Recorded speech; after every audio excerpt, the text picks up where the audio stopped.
What is going on, everyone? Nathan coming back to another Pokemon Showdown tutorial, and this video is going to be on something a little bit weird. I just got a comment literally 5 minutes ago, and I thought of this idea. I thought, just record it right away, right at the cuff here, and somebody asked me for a Pokepaste on a video I'd made, and I had to post it in the comments. If you don't know what a Pokepaste is, it's just a website where you can post your teams online in the easy-to-find, digestible format, and you can import it into your team builder. Someone asked for it. I should have included it in the first place. I didn't think to do it, but it also made me realize that you guys are a little bit spoiled. I'm gonna say it. I'm gonna go out and say it. You're a little bit spoiled because back in my day, back in 1913, when Pokemon Showdown was really just getting going, I'm kidding, of course, this was like 4 years ago, but Pokepaste wasn't a big deal, and we had to kind of figure this stuff out on our own. If we were trying to steal somebody's Pokepaste or their teams, you need to be a little bit more difficult about it. So in this video, I'm going to show you how to take teams that you find across the ladder if somebody isn't necessarily helping you out here. So first things first, let's say that you're watching a Showdown live and it's a PokeTuber who, hey, what do you know? What if it's your guy Nathan here and you go, wow, this team looks really fun. I want to include it here.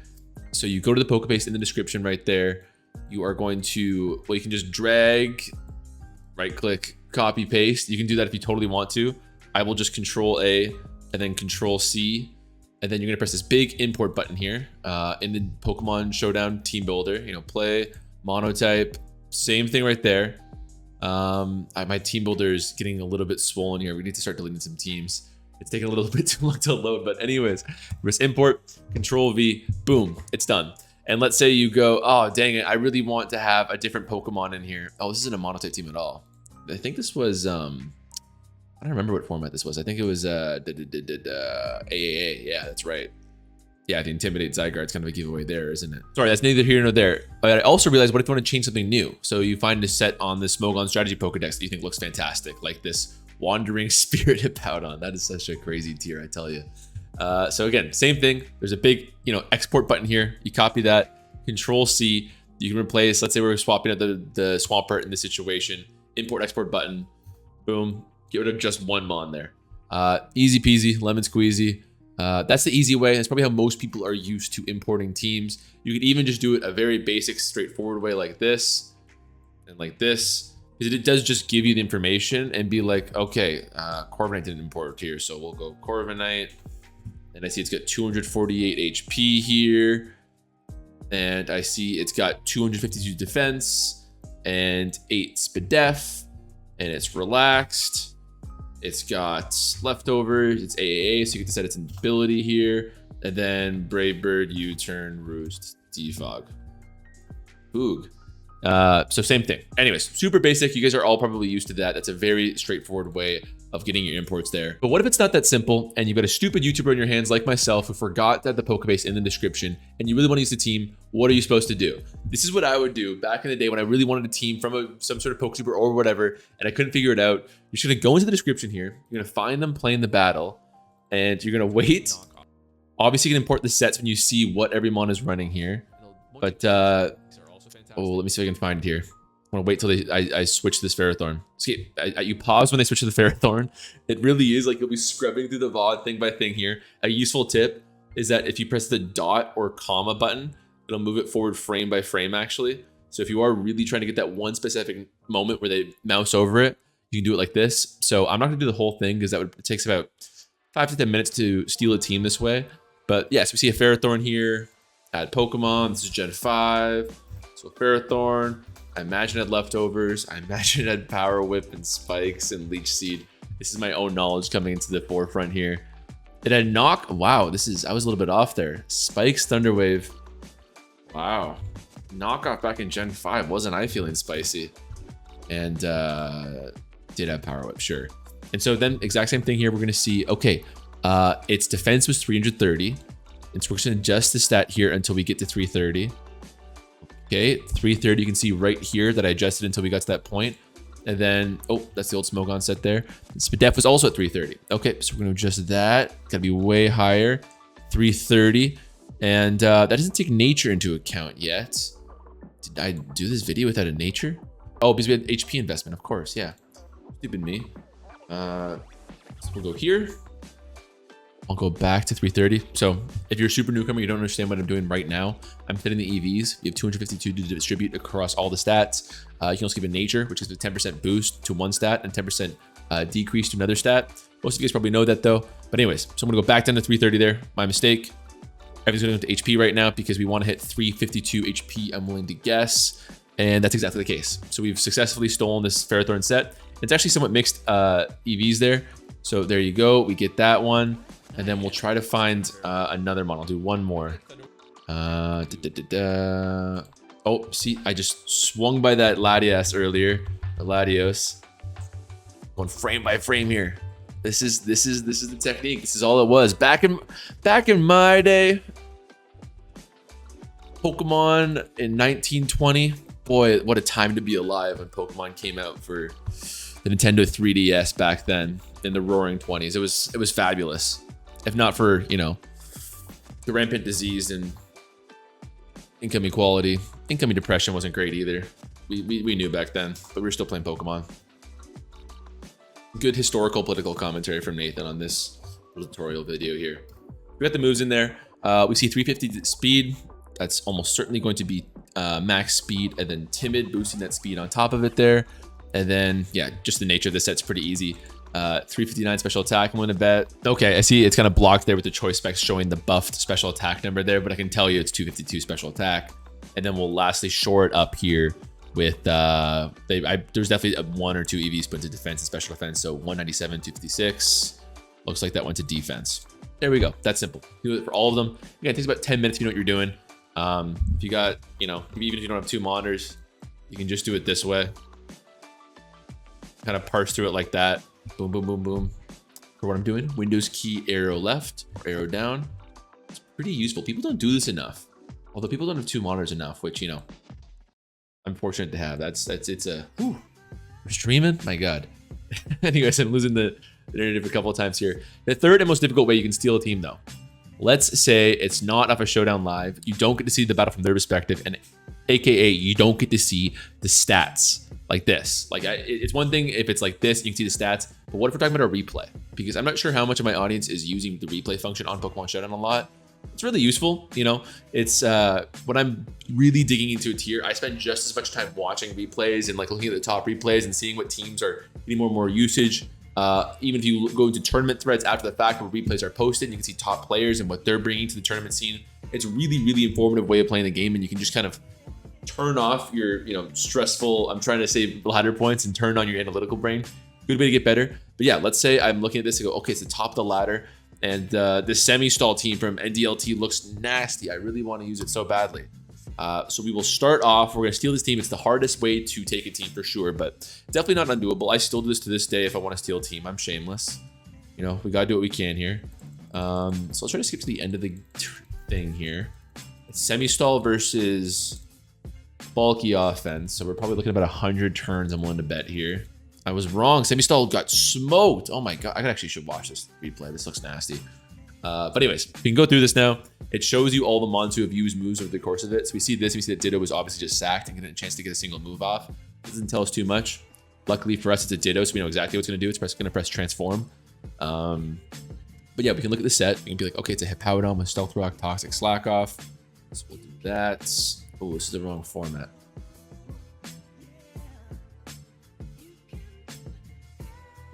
So we'll add this Hippowdon here.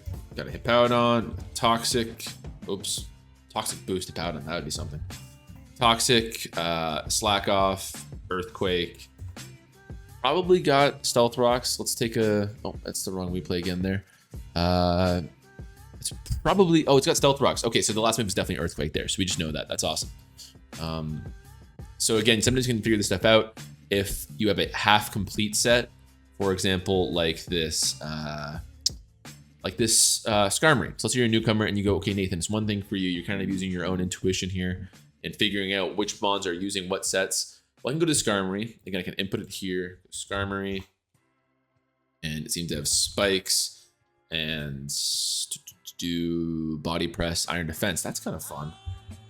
Body press, iron defense, and you go again. And you see this and you go, Nathan, it's one thing for you to be able to intuitively guess what this last move is here, but I'm a newcomer. How am I supposed to know what this last move on Skarmory is? Well, you're just gonna go to the Smoke on Strategy Pokedex. Once again, it really is that amazing. You can take a look. You can look at the set it's running and be like, okay, so we have body press check, spikes check, iron defense check, roost. Okay, there we go. If you want to, you can be like, this is obviously what they're generally using here. and I'll just take that wholesale. Great. But again, EVs are sometimes not so clear, and sometimes people use particular EVs. They're maybe, you know, getting their MB on. So how do we check what defensive EVs or offensive EVs these Pokemon have? It's one thing to look at the moves and be able to intuitively guess what the rest are, but how do we check? So let's see this Hydreigon here, who is going to hit with Dark Pulse. So this is where you get really into things with the calculator. So you're gonna go to calc.pokemonshowdown.com. This is an amazing tool. You should be using it for in battles and certainly for stealing teams like we are today. And so you're gonna go there, you're gonna go Hydreigon versus Hydreigon. Spell it right. That's a good little tip right there. Dark Pulse should be doing 16 and 19% on each other if you have 164 HP. How much damage were we looking at there? 17%. So that fits in just about perfectly. So let's ask ourselves, if there was 0 HP investment here, what would it be? Is it still in the same range?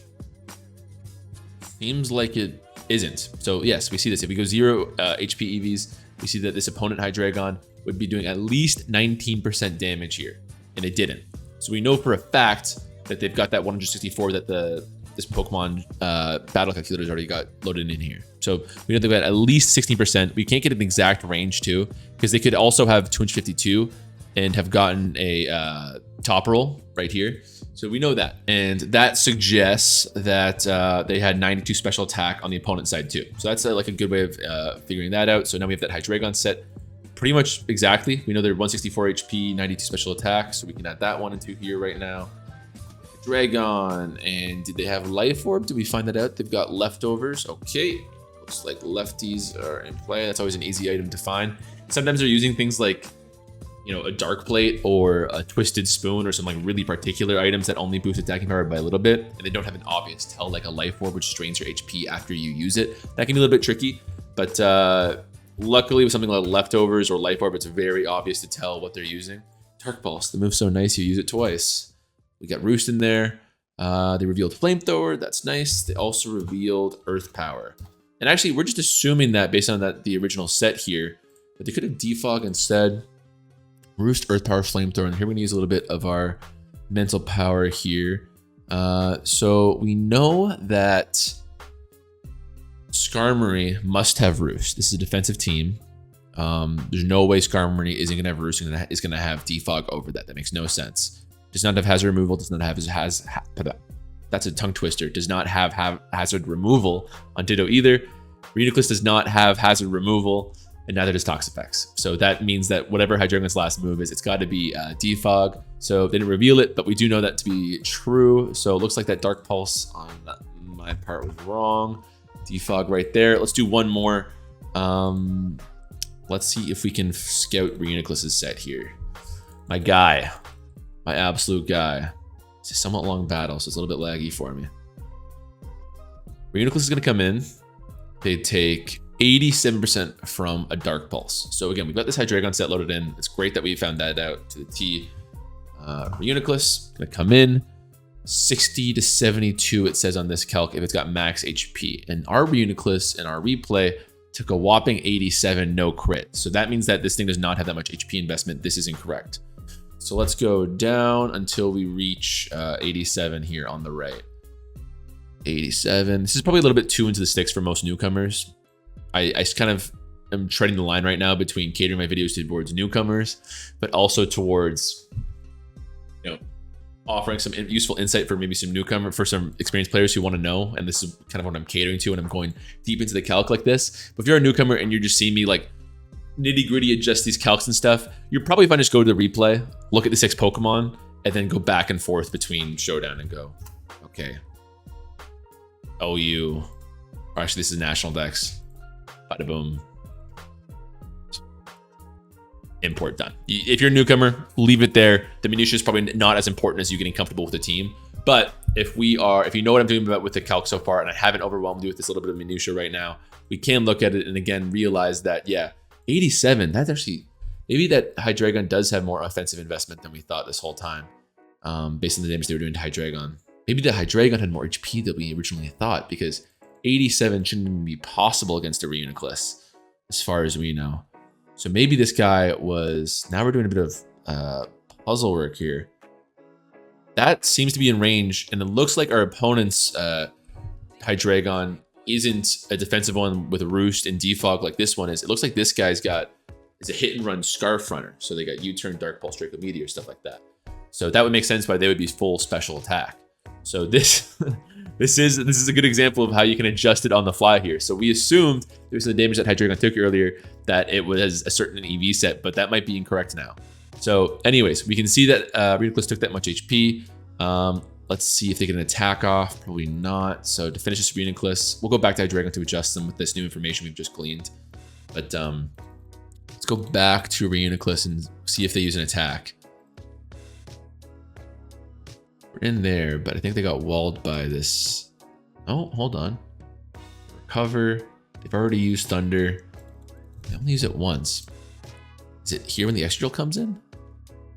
Oh, the only time they used Thunder this entire game, they were walled by an extra drill. That's so frustrating. We can't tell what they were using. Their Calm Mind, Thunder. It could be max HP, or sorry, max special attack. Because given by the calcs we were running against that Hydreigon, it took way too much damage. Or they could just be, no, there's no way that max, yeah, oh gosh. They probably had 44 speed just because that helps you outspeed Toxapex, which is a pretty important matchup for Reuniclus. Again, we're getting to my own personal knowledge here. So maybe they're just max defense and max special attack. It seems crazy. This is I mean, presented with a bit of a puzzling one here. Regardless, let's go back to that Hydreigon at the very end of the game to wrap up this video here. 18 minutes, my gosh. Time flies when you get me on a tangent like this. So again, once again, this Hydreigon took 18% here. We can go into our calculator and we go, okay, so we know this Hydreigon is actually offensive. It's got max special attack, not Life Orb. No matter what I give it, as long as it's not Life Orb. Versus our own Hydreigon here, we know is more defensive in nature. Dark Pulse did 17%, 18%. Ooh. I'm gonna guess they're max HP actually. They could have some SPDEF investment for all we know. This isn't a perfect science. But yeah, max HP would really put us pretty squarely in that percentage right there. So okay, so now we can go if we want to perfectly steal our opponent's team right here. We can do this. I'm willing to bet they're still timid. And now we've got a full defensive Hydreigon there. We realize that makes total sense when you look at this. It's actually not even a semi-stall team. I assumed it was semi-stall just due to the presence of Hydreigon here, acting as a Scarfer, but it's actually just a pure defensive defogging Hydreigon, which makes sense. It's got a great defensive typing in conjunction with its levitate ability there. So makes total sense for the stall team to pan out like this. Gen 8 player, smoke them.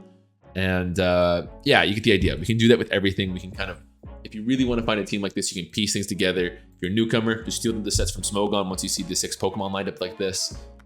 If you really want to get into it and find the perfect things like we just revealed with this Hydreigon being full defensive, essentially, then that's perfectly doable too, as long as you're willing to put in a little bit of effort onto this calculator there. So all in all, that's 3 methods: the Pokepaste, looking through the Pokemon YouTubers' VODs, and finally looking to the replays themselves. 3 methods to find yourselves these teams and steal them yourselves on the ladder.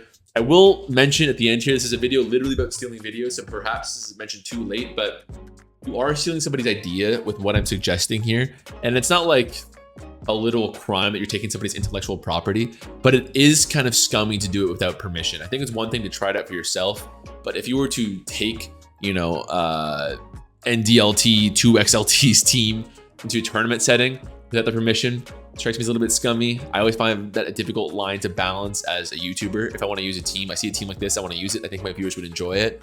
I definitely want to use it. And sometimes they don't get back to me. You know, it can be hard to track somebody down just through a Pokemon Showdown thing here. Let's see, I should ask them right now. Mind if I feature it?